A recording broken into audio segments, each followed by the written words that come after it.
treaty signed in 1991 between George Bush and Gorbachev. 3 colored in orange are still active. At the peak, there were 1,000 silo sites. Now it's down to about 400 active. This wing was the last one to be built. It was called Wing 6. Construction here took place between 1964 and 1966. The wing was active from late 66 until 1998. This particular site, Oscar 0, was deactivated July 17, 1997. All personnel serving up and down this wing did come out of the Air Force Base at Grand Forks. It's an 80-mile distance.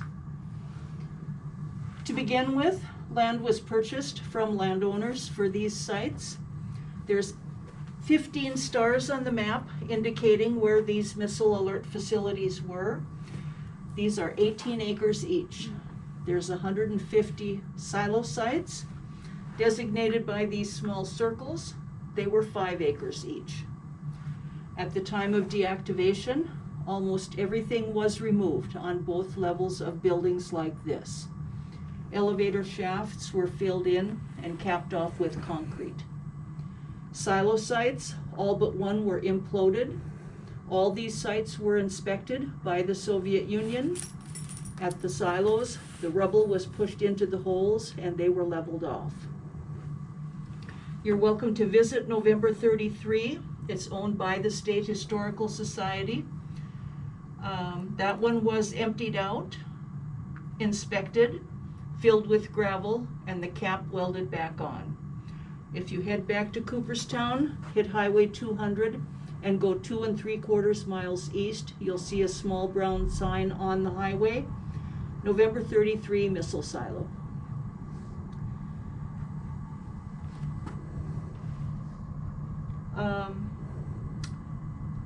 Early 2000s, landowners had first chance to buy these back. If they didn't want them, anybody could buy them. We know what's going on at some of the sites today. The other 4 in the southern squadron and this one are owned by farmer landowners. I've had 3 of those people on my tours. If they use these buildings, it's for storage only. It said in the contracts back then, no digging on the grounds, no access to anything underground. If they wanted to make improvements, they were to work with the Air Force, the EPA, and the Army Corps of Engineers. As far as these farmers go, one parks trucks in the garage, one loads their drills out on the helicopter pad. This one has had some interior walls removed, and it's an auto repair place. This one has goats living in the garage. These 2 are used as summer homes. This one will be a fellow's retirement home one day. It's a good hunting and fishing area around Stump Lake. Some of these were vandalized or in bad shape when they were purchased. This one had raccoons living in the ceiling. The building was filled with mold. This one had been vandalized, doors left open, birds had nested throughout. This one was robbed about 6 years ago. Person in there trying to steal things lit fires in 3 places. Some of these up here, I've heard, look quite abandoned. They're most likely not used for anything. We just come by the one at B just earlier today. Yeah, it looks like it's ready to fall in. Oh, okay. But at least by buying them sites back, they had control over the land. Silo sites have the same type of fence as you see out here. I've seen hay bales, farm machinery, beehives, horses. Down in this area along Highway 32, there is a house and other outbuildings inside one of those sites. So, back to the military side of things. All personnel came from the base on this level. There were 8 enlisted at all times. They included 1 facility manager with a rank probably of Master Sergeant, boss of this level, doing maintenance inside and out, testing of the equipment, paperwork, snow removal, sometimes got the nickname House Mouse just because they kept everything in good running order, took care of everything. 1 cook and 6 security people, 3 on the night shift, 3 on the day shift. They were here on a 3-on-3 rotation, 3 days at sites like this, 3 days back at the base, where they had a debriefing day, a training day, and a personal day. Down below, there were 2 missileers, officers, most likely a captain and first lieutenant. They had 24-hour shifts here, several days back at the base. They were usually sent out for about 7 shifts per month. Usually the missileers, the cooks, and the facility managers were sent back to the same sites time after time. If missileers were moved around, it was usually within their same squadron. There could have been more people here. At the time it was operational, there were 3 extra bedrooms to house any additional personnel. There usually was a fire team stationed here. That was a 4-person roaming security team that carried higher powered weaponry than the team stationed here on a regular basis. Also in the winter, if weather conditions got very bad, any teams working out in the missile field would have taken refuge at sites like this. So it was often a full house. The buildings looked nothing like this inside when they were first built.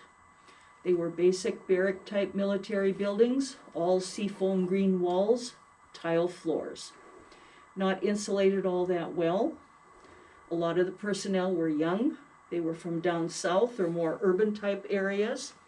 Probably when they signed up with the Air Force to see the world, they did not expect they would be sent out here to the middle of North Dakota. From what we've heard, the only places they dreaded going more were the Minot Wing and Greenland.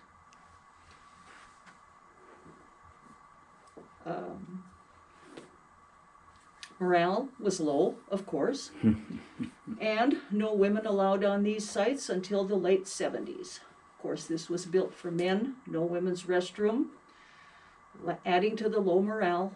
So it was the late 80s when the Air Force upgraded these buildings to what you see today.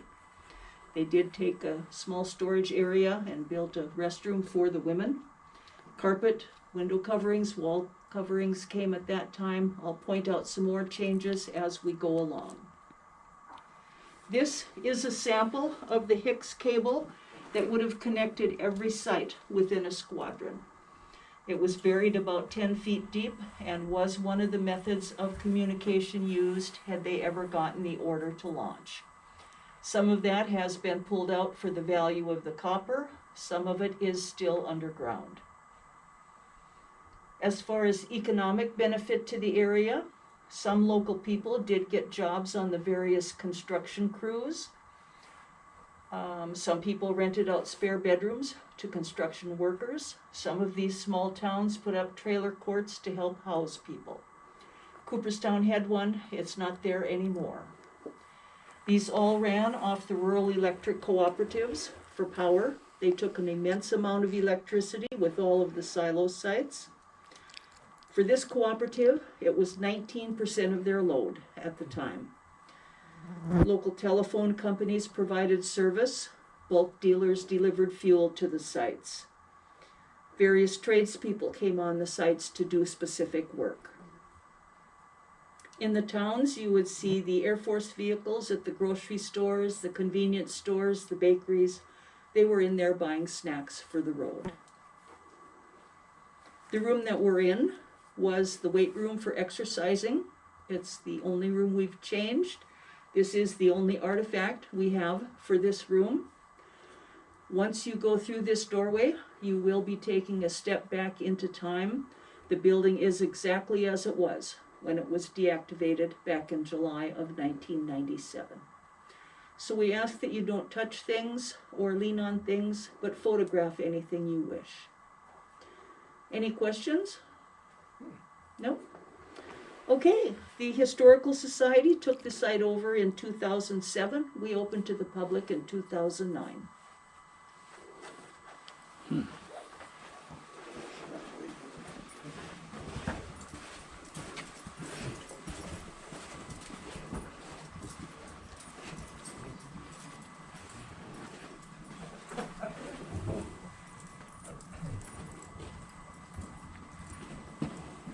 This area was originally the garage. Changing them into game rooms in the late 80s was another effort to boost morale. I had one of the electricians, civilian from Hope Electric, who wired 6 of these. Working in this area, they had a military escort. Working in the security control center that you'll see later, they had an armed guard on them.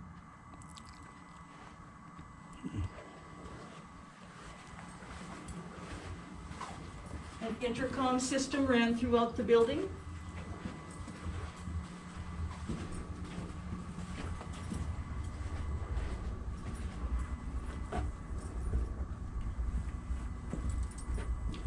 This area originally held the ping pong table, the pool table. There was no wall there. It went straight into the dining area. So they made it into a cozy living room type situation. Several TVs on this level, one down below, all set to the same channel. The security controller had the channel changer. If you didn't like what was on, you could make a request. Sometimes you got it, sometimes not. It's not that way anymore.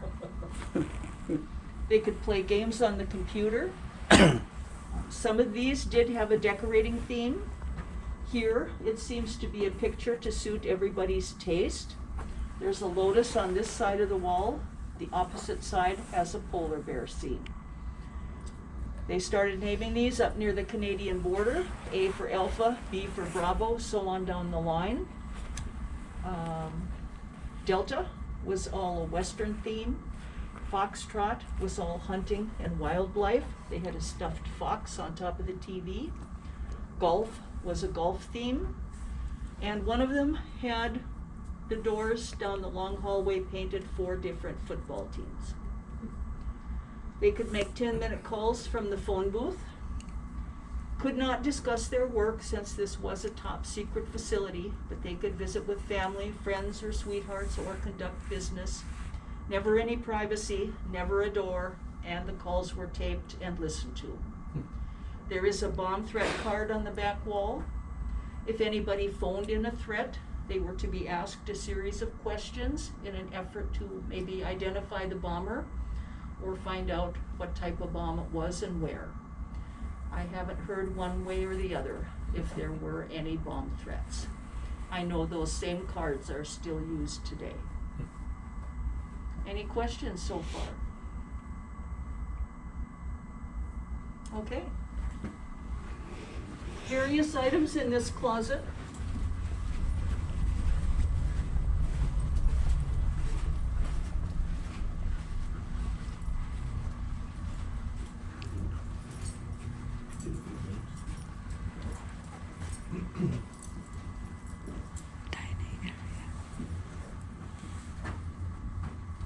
The cook served 4 meals a day. That was breakfast, lunch, dinner, and mids.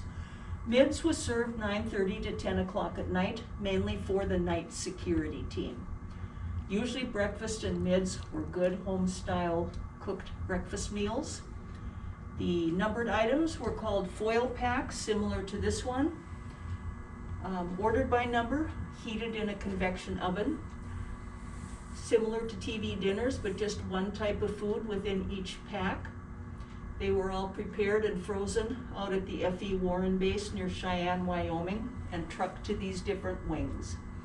They were made in one location for security reasons. Whenever needed, a site like this would get a shipment of food from the base at Grand Forks. They got fresh foods as well, and some of the cooks did a lot of good home-style cooking. Some relied more on those foil packs. One way or another, the military paid for most meals. Some personnel had meal cards. Some got an extra allowance in their paychecks for food. The facility manager kept a snack bar on this counter. It was a fundraising project. Any proceeds went to buy items that everybody could use at the site. So most likely the recreational items came out of that fund. Did you notice the white cone out on the grass? If not, you can see it from this window. There was an ultra-high frequency antenna underneath that cone that could communicate with aircraft up to a 200-mile radius of the site. I'll talk about it more when we're below talking about launching. Oh, yes. Down the hallway, we have a sign in each bedroom telling about the purpose of the room. First and third doors are restrooms. Feel free to use these if you wish. There is no working restroom below. Right in between the two restrooms, there is a room we call the Origin Room. It has the original tile and wall color, the seafoam green. There's a linen chute by that door, no laundry here. So at the end of everyone's shift, they'd strip their beds, place their laundry through the chute. All had to be gathered and hauled back 80 miles to the base to be washed.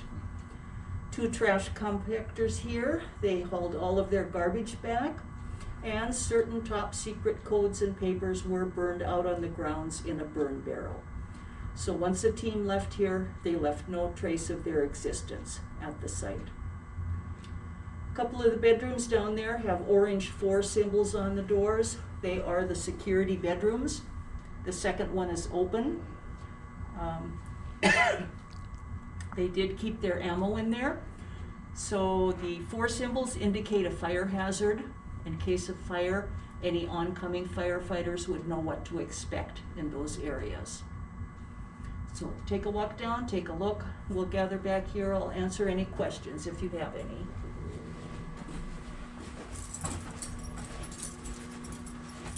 Restroom. There you go, there's your kitchen. Ooh.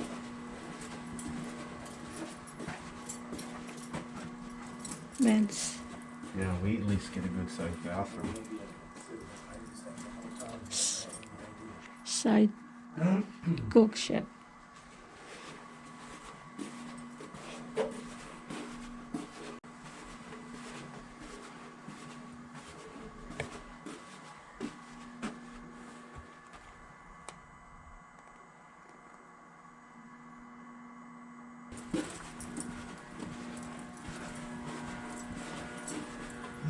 Soil linen.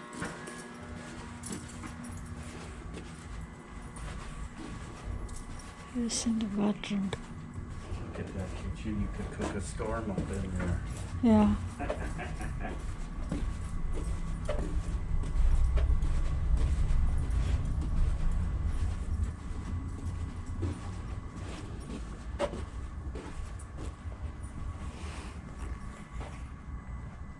Okay, this is the main entrance, or I should say it was when it was active.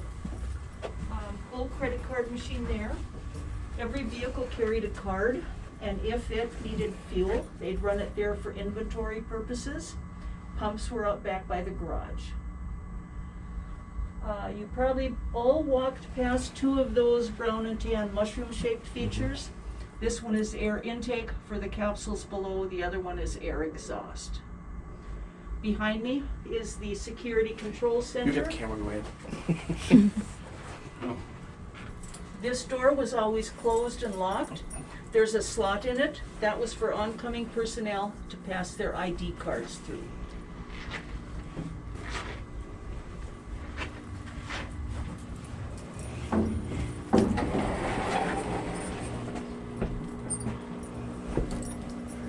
You're probably interested in seeing electrical boxes. Some people are, some people aren't. Yeah. All, I think, inactive except for the one for the fire alarm system. Underground cable system ran under these metal panels.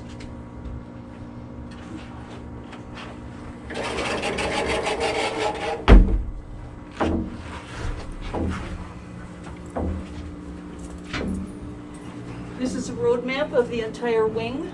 We're right here. Cooperstown is right here on Highway 200. If you just travel about 2 3/4 miles east, you'll get to the November 33 silo site. You can drive up to the fence. There's signs inside telling you about everything that's there.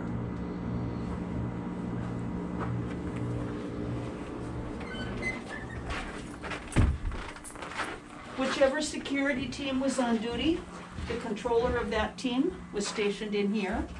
A couple of the duties included surveillance and checking in of personnel. Sometimes these offices were beehives of activity. Anybody coming to a site like this would have gotten codes up at the base at Grand Forks. This person would have known well in advance who was expected here and what the purpose of the visit was. As those vehicles approached, they'd be speaking by radio to compare codes. Green button on the left, unlock the big gate. They would have come through that main door, passed their ID through the slot in the green door, and if it matched, they were let in. If they were armed, they'd be asked to step over to the clearing barrel, and that is a 55-gallon drum filled with concrete and sand with a coffee can. So they would unload their weapons, place the barrels in here, and do a trigger pull just to make sure everything was empty. Guns and ammo were stored in the closet. At night, so they could see outside better, they would turn off these ceiling lights. The slanted panels could be backlit so they could see to make notes. Outside, it was very brightly lit with the floodlights all around on the tall poles, more up on the roof. They were on 24/7. Glass is not bulletproof, but the shades are mirrored so people couldn't see in. Intercom system is based here. These two pieces of green equipment connected with that antenna under the white cone. Weather station says it's 76 degrees. The wind speed part of it no longer works. 2 clocks on the back wall. One on the left is Zulu time, International Military Time, or Greenwich Mean Time, that time all over the world. The other one is supposed to be our local time. We've heard a lot of stories about the boredom out here. For a little fun, they took the covers off. They wrote Casio on the one on the right, Rolex on the other one. Sometimes they took the trays out of the kitchen, took them up on the roof, and slid off into the snowbanks. Some of these sites had horseshoes set up outside. Phone in the corner. If anybody had a reason to go down below, they would have gotten additional codes at the base. They would call down. If the codes matched, the missileers below had the button to push to unlock that door.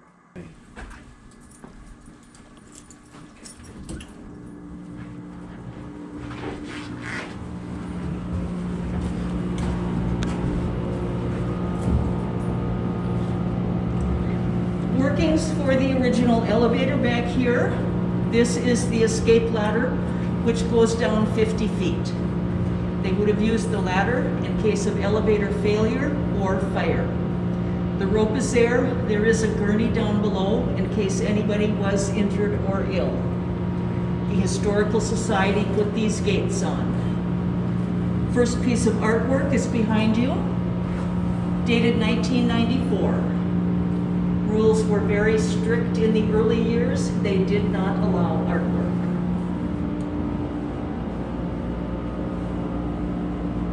These doors lead directly outside. Once the elevator system was complete and the capsules down below, all of the equipment that you're going to see inside the capsules came through those doors, went down this 9,000-pound capacity freight elevator. Built for weight, not speed. It's going to take us 1 minute and 47 seconds to go 50 feet.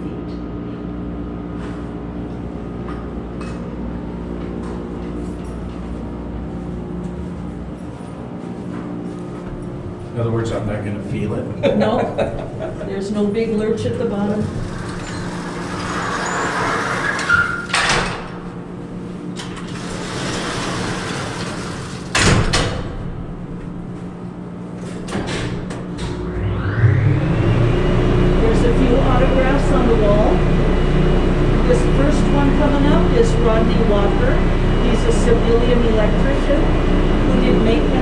all of the capsules for 20 years. He was caretaker here after deactivation. He lives about 30 miles away. Others in this area are most likely security people or maintenance people just doing a check on the building. Over in this area, the last team of missileers signed on their way out for the last time. Normal season, we get over 4,000 people through here from all over the world. Of course, last year was different. We only had about 1,300 through here, all by appointment only. This year, everybody's on the move. Most of our guests have been from out of state. Just in July, we had almost 1,200 through here. Earlier this afternoon, you could not get a place to park out here in the parking lot.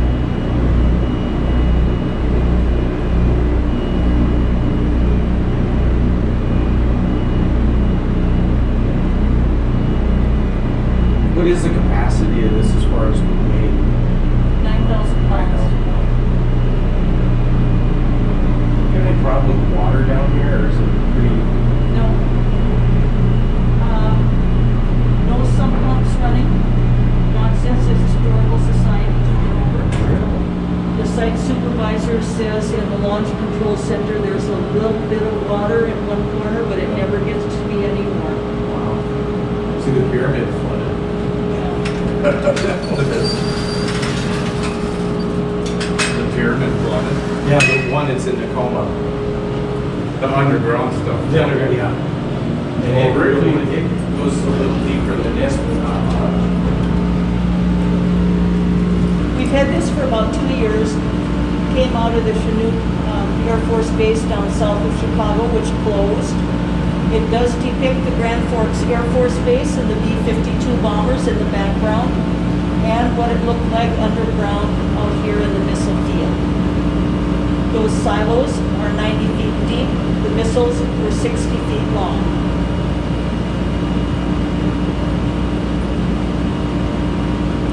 No missiles here. They had to be at least 3 miles away. Farther out across the countryside, they were about 5 miles apart.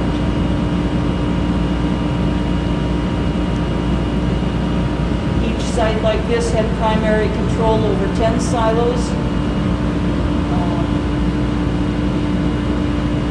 And we'll talk more about that over there in the launch control center. This is where the sump pump and sewage pump systems ran. Nothing works there now.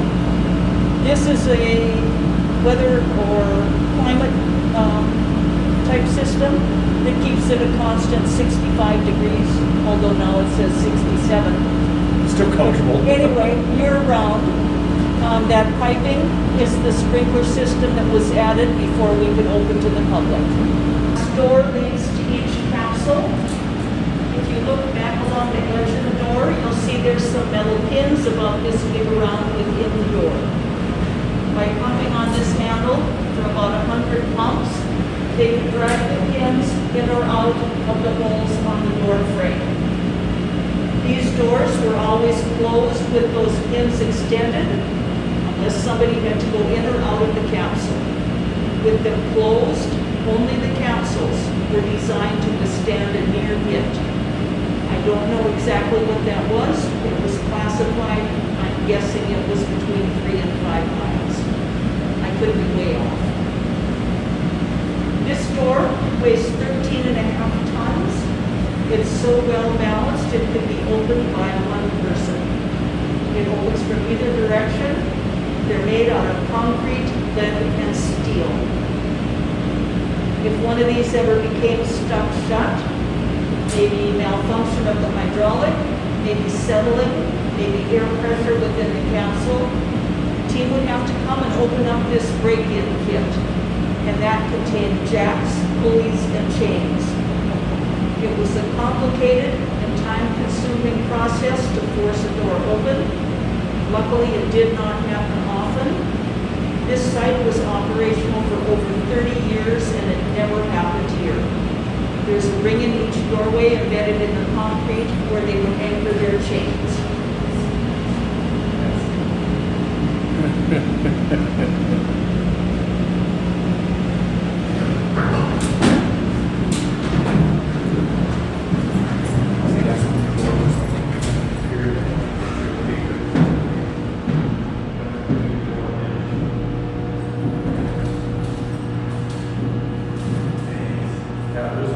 See, these are, the room is in suspension. See how the room, this room is floating on like a shock absorber.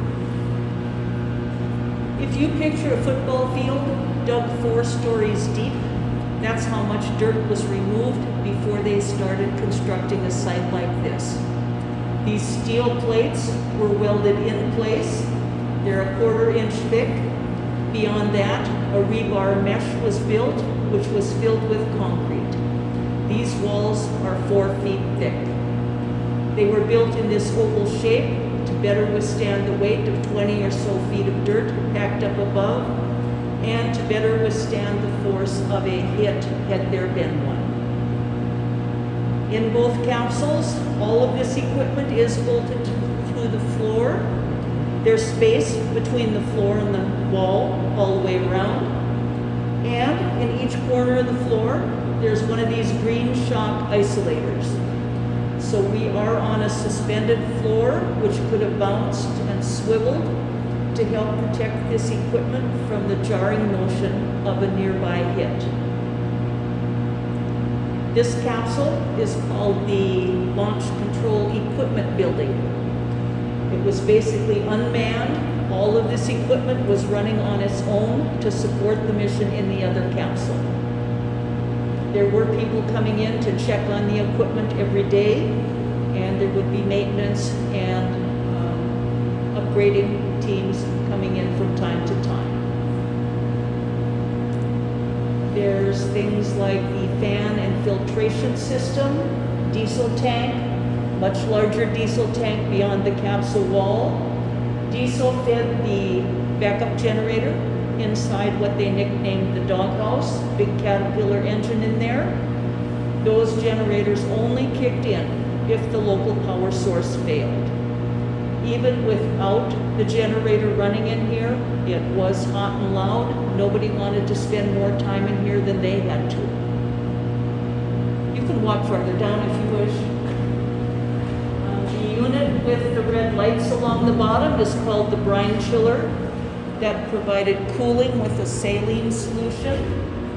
Very important that that was operating all the time. The other capsule contained communication equipment, which created a lot of heat. If this unit failed, Missileers most likely had to shut down the other capsule within 2 minutes to save that equipment. Next up on this side, big cool tube is the air intake tube. The air exhaust tube is back behind the generator. They connect to those funnels. Within those tubes, there were blast valves. Had there been near hits, the fluctuating air pressure would have caused them to immediately close off.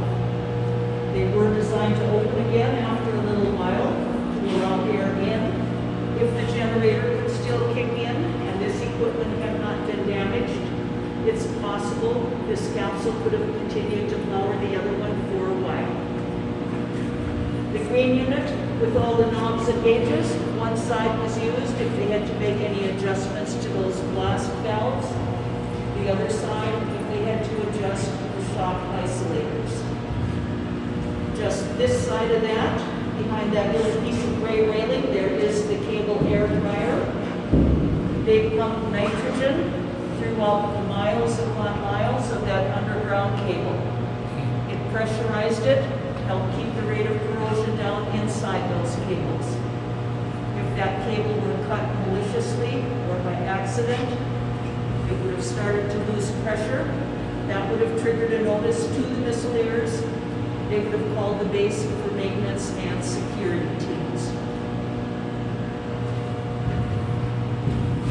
Being the last wing built, these were the largest capsules by far. They were called the Cadillac of capsules. first two wings were built in Montana and South Dakota. They did not have this equipment underground. Theirs was up above. So every time a wing was built, they found more ways to make it secure. I know at the RSL sites, my dad would always talk, it was, I believe it was RSL 2, they had popped The the GoPro door slide going into bar. the, What? basically the It's command off. center. And it would tell me close now? on guys. And they'd be in there I for just hours. noticed that. And they couldn't get the Rams to come back. I believe that was the name. He said this went on for days. And every time they turn around, it wouldn't reopen. Because it's a door, the RSL sites, the door's a little similar to that one.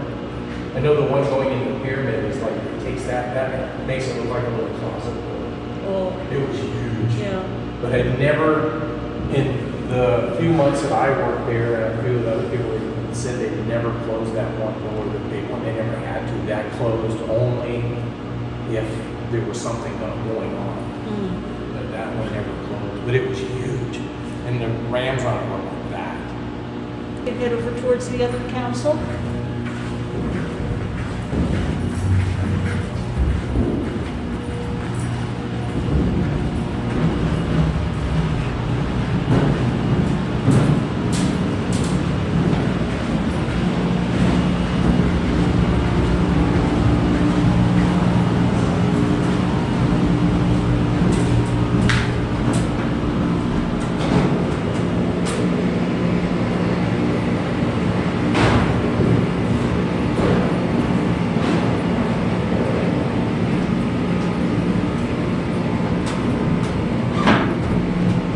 This door is about half the size, half the weight to the other one.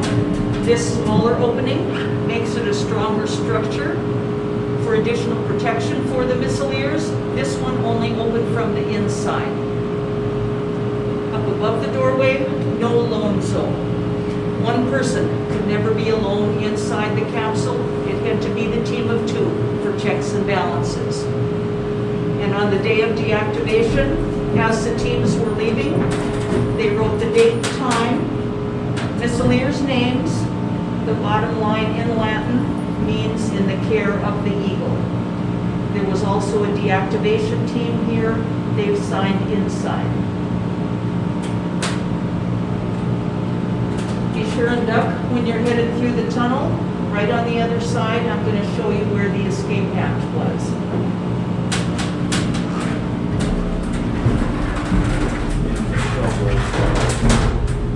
It's right up there. That silver disc, it has a light shining on it. Right up there and around the corner there. Yeah, I see it. See it right back up there? Light shining on the silver disc. Oh, there we go. Okay. I was looking down.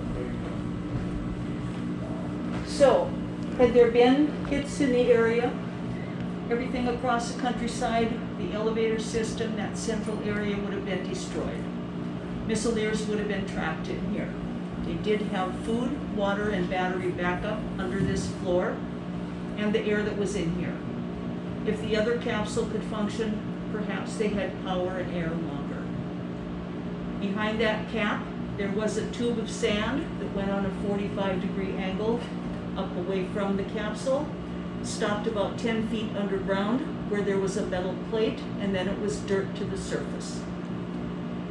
Theory was, deputy would go up, open the cap, sand would flow under the floor, he'd climb up, undo that metal plate, and there was some kind of a digging implement up there. He would start digging towards the surface. Some places they did nickname that cap the deputy killer. It's possible, had that sand still been granular behind there, it may have gushed out with such force. If he was in the way, it could have picked him up, carried him under the floor, and buried him in the sand. More likely, nothing happened when the door was opened. That sand may have solidified over the years from moisture, or the heat of the blasts may have turned it to a glass-like material. Farther up, that metal plate may have welded itself shut. Had they gained access above ground with all the pollution up there, I don't know if it would have supported life. it may have been more of a psychological reassurance. They had a way out. On the wall, there's 3 columns of names. The column on the right is the deactivation team. 2 columns on the left, the LFA stood for last final alert. So pulling an alert simply meant serving a 24-hour shift in the capsule. If they pulled their last alert here, they could sign their name, date, and the number of alerts they pulled total. All capsules in this wing had a space for writing. The wing out by Wyoming, they do not sign the wall, they sign the elevator shaft on the way up. Missileers could bring their own food. If they were tired of Air Force food, they could bring snacks, or they could order food from the cook who could deliver it down once per shift. Again, we're on the suspended floor. This is a dust cover up on this shock isolator. Again, heading down this direction, we're getting into the towers of communication equipment.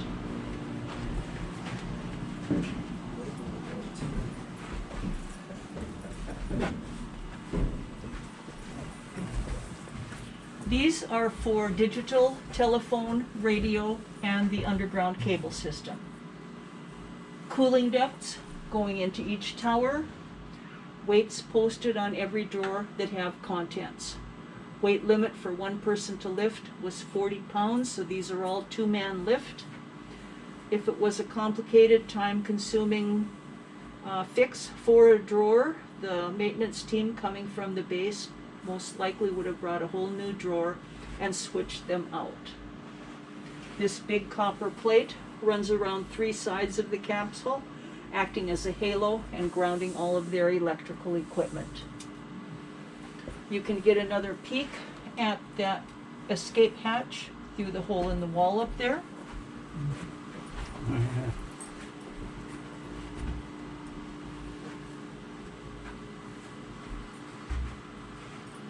So what does the bottle? That was used to pressurize their beneath emergency water supply. Oh,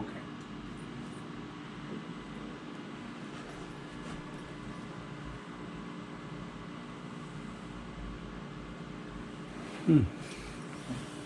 Be careful heading down this direction not to trip over these raised rails. They go down and over, or don't hit your head here on these gauges.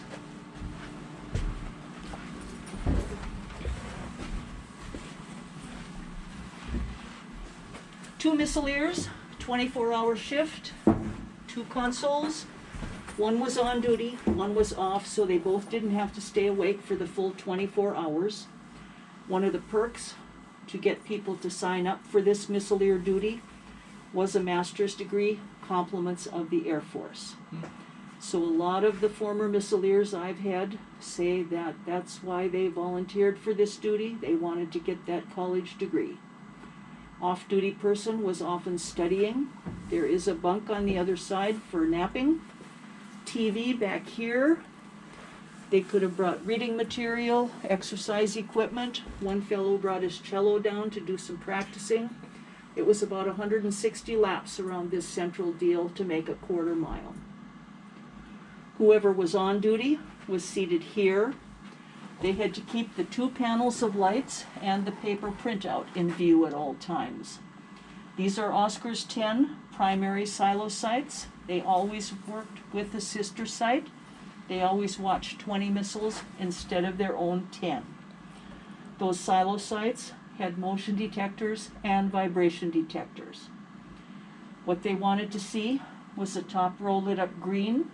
That was called clean and green, meant everything was fine. If a red light came on in the security row, that meant something had tripped a detector. These lights told them if the action had occurred in the inner zone or the outer zone. And that's all they could see back in those days. Missileer would have called upstairs to the controller. The other 2 on the security team were sent out with a checklist, usually when they got there, Everything looked fine. They had to check the site anyway. Took them about half an hour. Biggest culprit was small animals. Could have been somebody just parking on the approach. Could have been rain, hail, or swirling snow. Maybe a big bird flew in. Maybe a tractor working close by. Next row up, fault row. A red light would indicate a mechanical problem. They'd get a printout and code. If it was something they couldn't fix from here, they'd most likely have to call the base for maintenance and security teams. These other rows of lights would have gone on had they ever gotten the order to launch. This panel allowed incoming messages from SAC headquarters down at Offutt Air Force Base near Omaha. This box had to do with the elevator area. They would press this yellow button to unlock that door we came through. Rails anchored the seats down, allowed them to scoot back and forth and reach their equipment. They were not belted in all the time. They would have had they been expecting hits. The red box contained 3 items: the authentication codes and the 2 keys. We've got the keys displayed on the lower right-hand panel of each console. And they would have gone in the little keyhole right behind that plastic guard.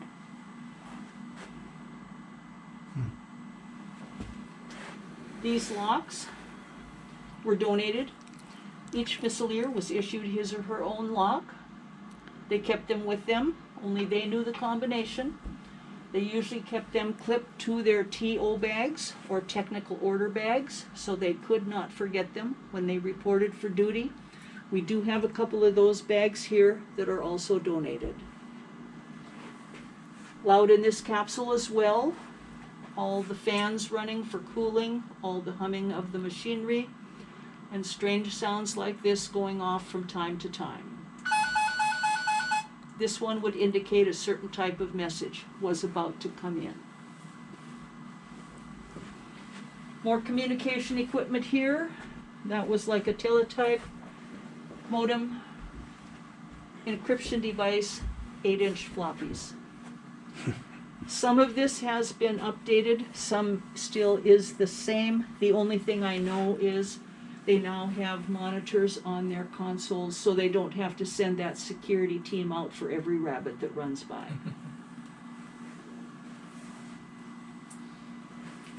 Commander's console. Had they ever gotten an order to launch, all 5 flights within this squadron would have received an identical order. Missileers would have taken the items out of the box and compared things from the authentication codes to things in the order. This is the enabling panel. Enabling code would have been entered here. We don't have the switch.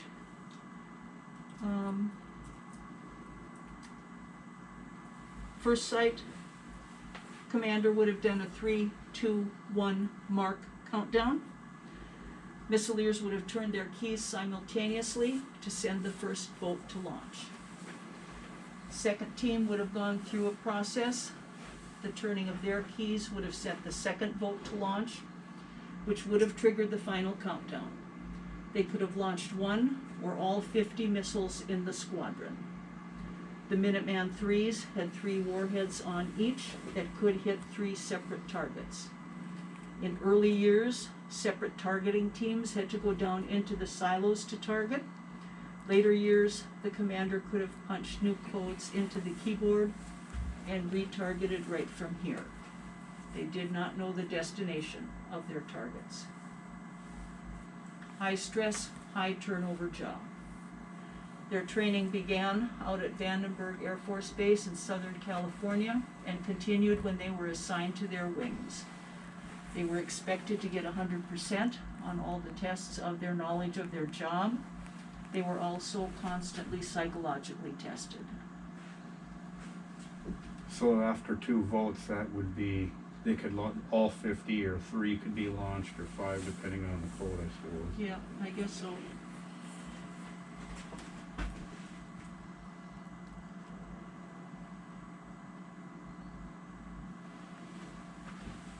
Down here, Had there been outgoing missiles, likely there were incoming missiles. That's all, folks. Up here, they could daydream about Cinnamon Bay and the Virgin Islands.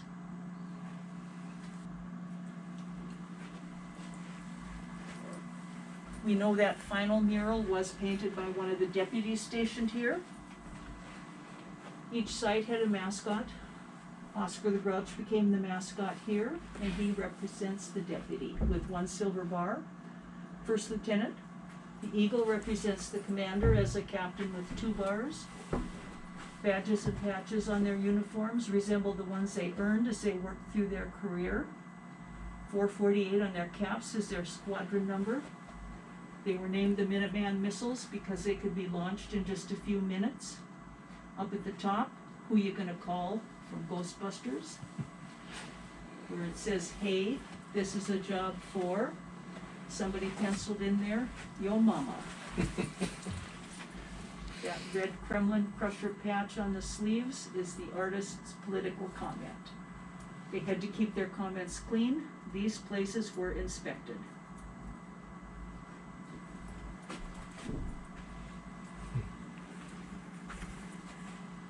Heading down that other aisle, there's more radio equipment. The bunk area, the fabric was sound deadening fabric. There's a fan in the roof of it that made it like white noise. And then all the items down at the end were also donated.